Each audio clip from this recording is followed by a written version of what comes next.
It's been 6 months since the last update to the Apolitical World Map, so it's time for another roundup of all the border changes we've seen in the world since June of 2021. Make sure to check out the full map at apoliticalworldmap.org, link in the description and the comments. There were two major border changes that we saw during this time, the first of which was the geopolitical story of the year, for better or worse. The collapse of the American-backed government in Afghanistan, and the return to Kabul of the Taliban regime. As I've said previously, I'd like to do a full video on the last several decades in Afghanistan, so I won't go back any further than this. But for now, let's go back to December of 2014. American forces ended their combat role in the country, Operation Enduring Freedom, handing primary responsibility for combat missions to the Afghan National Army, along with its associated Mujahideen militias, to fight against the Taliban, which at this point controlled only the border regions between Afghanistan and Pakistan, with Pakistan covertly playing both sides. At this point, virtually the entire country was under the control of the American-backed government in Kabul. This had largely been accomplished via the American troop surge in 2009 and 10, which had crushed a previous Taliban resurgence. However, the end of American combat operations signaled the start of a new period of resurgence for the Taliban, as they captured numerous rural strongholds throughout the country, essentially isolating the cities and river valleys so they could be picked off later at a time of the Taliban's choosing. This was also around the time that former Mujahideen fighter and president of Afghanistan since 2001, Hamid Karzai, left office, handing power to a coalition of foreign-influenced businessmen less interested in Afghanistan's internal problems. This was led by Ashraf Ghani, a scholar and former resident of New York City, who later fled the country upon the military defeat and is currently exiled in the United Arab Emirates. This jigsaw puzzle status quo remained for about 5 years, including the first several editions of the Apolitical World Map over the past 2 years. However, that right time for the Taliban turned out to be 2021, after America announced that it would be withdrawing completely from Afghanistan, aside from perhaps the Bagram Air Base, and when that position was supported by both American political parties, the Afghan National Army collapsed. Its leadership had been plagued by corruption, and the force now suffered from lack of morale after the American announcement of withdrawal. The Taliban launched an offensive, at first around Kandahar in the southeast, their Pashtunwali ideological base. On their first engagement with Taliban forces, the underpaid or unpaid Afghan national forces would often surrender when offered amnesty by the Taliban, a common tactic,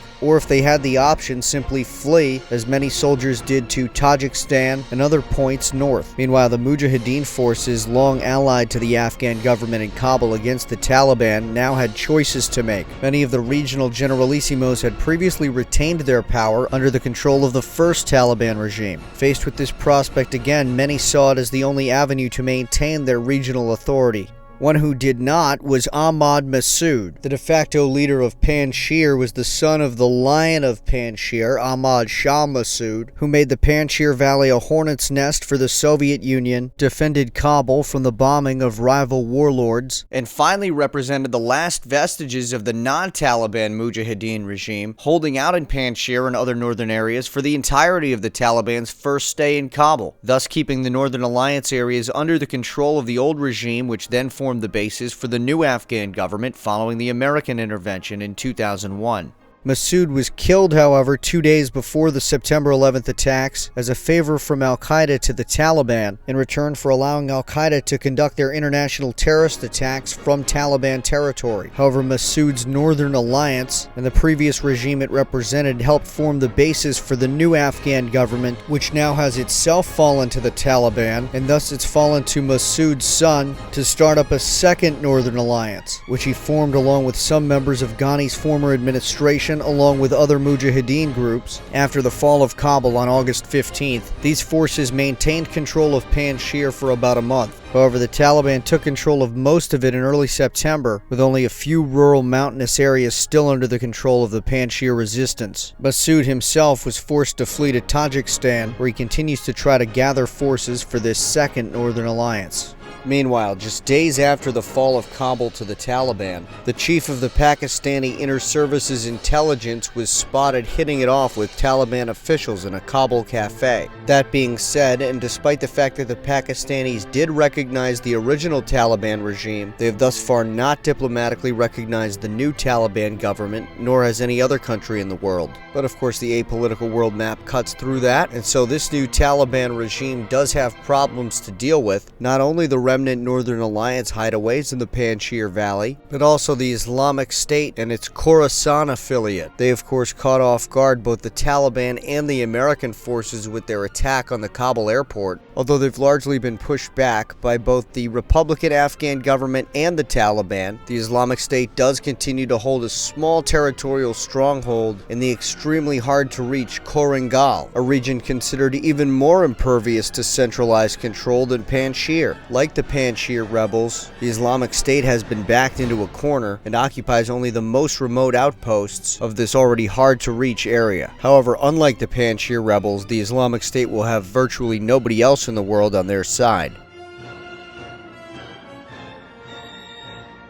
In Ethiopia, small-scale conflict has morphed into full-scale war. I've previously detailed the background to the start of this conflict, so check out the past two map update videos. But by way of a brief summary, the Tigray People's Liberation Front, a militia and political party founded in the 1980s as a result of a split in the communist regime between the forces of the military and forces of Tigray and Eritrea. Upon victory in 1991, Eritrea became an independent socialist state, today often referred to derisively as the North Korea of Africa, while the Tigray and the TPLF led a group of rebels represented by groups from many of the states of the former Ethiopian Empire, who were in rebellion against the military communist regime but were supportive of the TPLF's softer stance. After victory, the TPLF, under its multi-regional alter ego, the EPRDF, became the ruling faction of socialist Ethiopia. However, the TPLF eventually fell out with the Eritrean People's Liberation Front, and Ethiopia, under TPLF control, engaged in several border wars with Eritrea, with the formerly friendly socialist factions becoming bitter rivals. Within Ethiopia, however, the EPRDF, again essentially a nationwide multi-ethnic proxy of the TPLF, and the vanguard party of the then one-party state, saw the election of its first non-Tigrayan chairman, Abiy Ahmed, in 2018.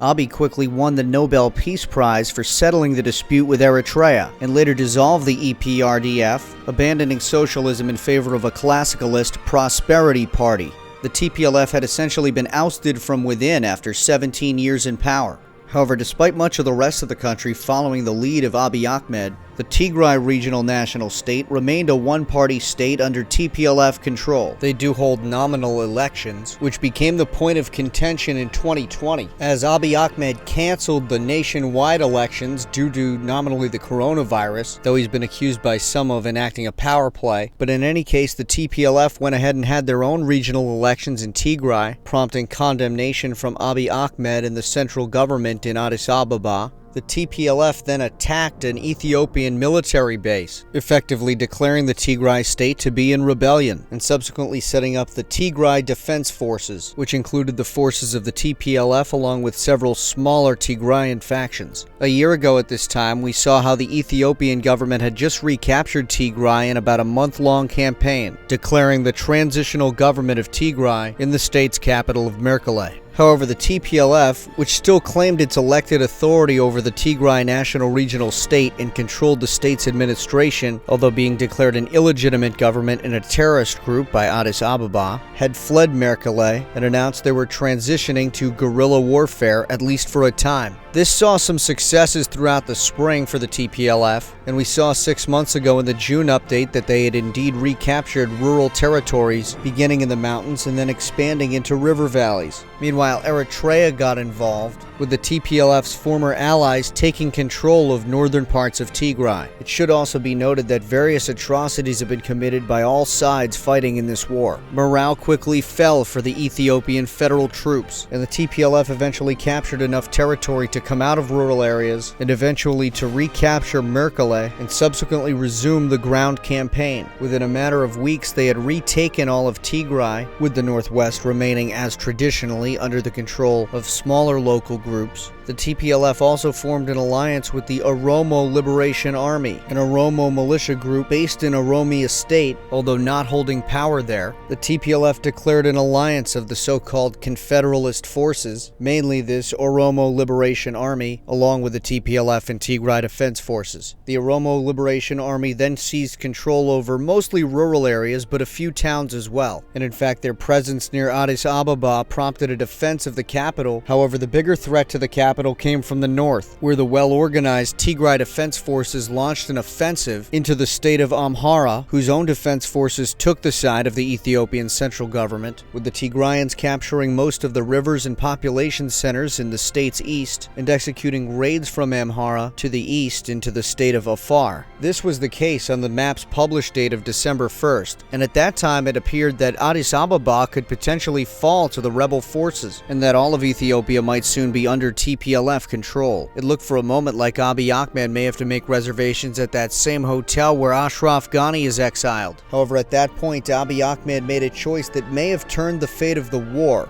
The president put on battle fatigues and went to join his soldiers at the front line. Also boosting morale were the motivations of Amhara federal forces and local militias, who were fighting alongside the central government against the Tigrayans to begin with, but now there was the fact that a large portion of their home state had been occupied by the Tigrayan forces. The Ethiopian counteroffensive was aided by Turkish drones, the same model used to great effectiveness by Azerbaijan in its war against Armenia a year ago. Thus, since December 1st, the counteroffensive has recaptured all of Amhara and have even made inroads into Tigray, with the first few settlements in the south once again coming under control of their new transitional government. The TPLF, for its part, announced a strategic retreat, and the war has essentially reached another interlude between the many phases which it has seemed to go through. We'll certainly continue to follow this hot zone.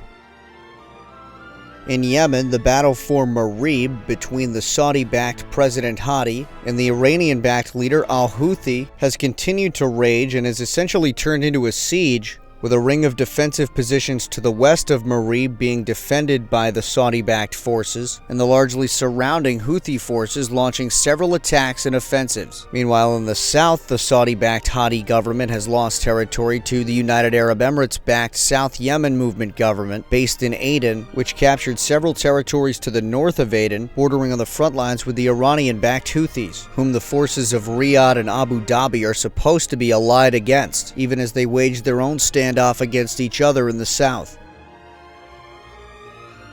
In Burma, the war didn't intensify as explosively as many expected. However, it has seen a slow and steady increase in conflict over the course of the year. There's been an intensification of the conflict involving one of the peripheral ethnic armies, the Arakan Army, one of the armed groups cited by the Burmese army as a threat during their massacres of the Rohingya population of the region. In addition, along the border with Thailand in the southeast, there's been an intensification of the renewed conflict with the Karenni National Union that's come about since the union's renewed belligerence and its alignment with the anti-military street protesters, some of whom have fled to the renewed breakaway state of the Karenni National Union for training and weapons. On the political side, the Burmese military dissolved the junta or council in charge of the country since the coup, with its chairman, General Min Aung Hlaing, the mastermind of the coup and the current military dictator, becoming the prime minister of a newly appointed caretaker government. This is effectively a move to reconstitute the temporary military junta as the permanent civilian government, a relatively common post-coup tactic when the objective is long-term power.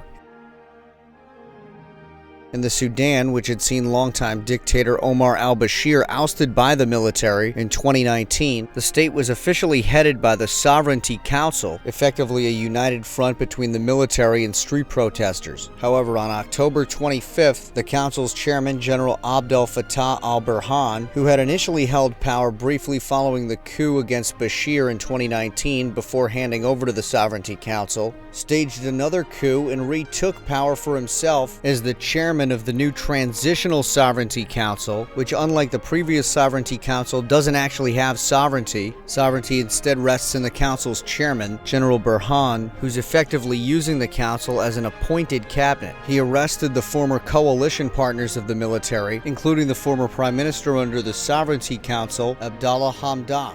However, after negotiations, Hamdok was later released and then made prime minister again, this time under al-Burhan as head of state. Without the reinstatement of the Sovereignty Council, it's unclear what direction the country will go in and whether its planned democratization will go ahead. As we mentioned in the last update, elections had been tentatively scheduled for 2023, but that may now be up in the air. In Nigeria, clashes with Biafra separatists occurred, but the unrest has yet to develop into any sort of territorial conflict. Nearby, the brutal Ambo War continues to rage on between Anglophone separatists and Francophone forces. However, the stalemate has largely continued, with only rural strongholds under Amba control, which are often subject to raids by the Francophone Cameroon military, prompting retaliatory raids and attacks in government-held areas by the Amba separatists, continuing to fuel the deadly cycle of escalation. In Mozambique, last year at this time we'd showed you the capture of the town of Palma by the Islamic State and its recapture in June by the Mozambique military following the abandonment of large-scale French investments in the town, which were not reinstated upon its recapture. Mozambique's one-party socialist regime has remained very secretive and opaque throughout the conflict, realizing that it not only threatens their international legitimacy but their legitimacy at home. As such, they've continued their offensives and have isolated the Islamic State to a small rural pocket. Our final border change in the last 6 months was in the Central African Republic, where Russian mercenary forces continued to assist the central government in recapturing swathes of rebel-held territory. It's certainly been another tumultuous 6 months. We'll continue to keep our eye on both these developments and the rest of the world of geopolitics. Remember, you can check out the full map at apoliticalworldmap.org. Again, the link is down below. Make sure you like, subscribe, hit that bell button, and comment down below on any questions or comments that you have. And if you can, donate on Patreon. That link is in the description and comments below as well. Thanks so much for watching and for supporting this project. I'm Alex. I am out.